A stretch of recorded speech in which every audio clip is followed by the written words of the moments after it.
Welcome to yet another installment of Skills and Drills at CrossFit Evolve. You might notice our actor, John McKeon, from such short films such as Kipping Handstand Push-Ups. All right.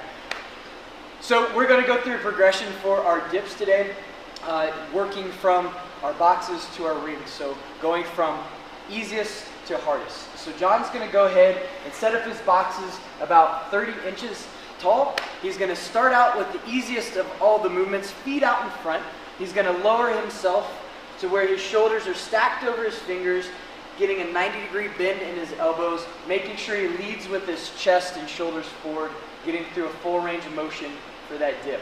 If that's easy enough for you, add a degree of difficulty. The feet come behind. Same principles, chest comes through. We're keeping our elbows, getting our elbows bent to 90, trying to put as little as possible weight on those toes. That will be the second of the two.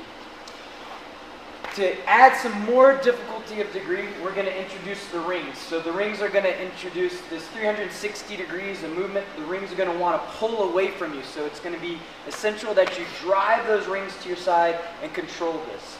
Same movement, feet in front, shoulders and chest forward, getting our shoulders stacked over the rings, vertical forearms in the back, going through that full range of motion.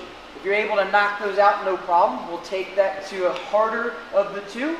Feet behind, really focusing on driving straight up in our from our dip, going from pockets to armpits, and relax. Nice.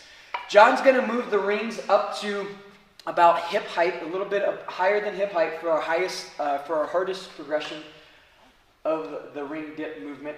It's going to be a negative. So that implies that you can hold yourself in a static position, able to maintain a nice hollow position, keep everything stacked, and then we'll control the descent.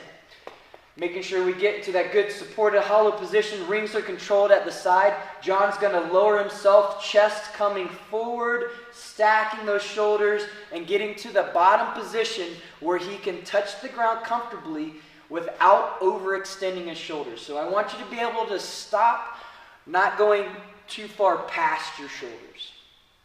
Control that descent. This is a very intense movement, so we want to be conservative on our reps with that. So when that time comes, we'll talk about those reps per individual athlete. The last and hardest is just going to be our decreased range of motion with this dip. So you can see that John's still applying all the principles. Chest comes forward. We're driving the shoulders forward to the rings. He's getting that slight bend in his elbows and being able to drive back to a locked position, but he's not losing any of that core stability. He's not losing any of that good hollow position as he's going through the dip. Thanks, Josh. Not a problem, John.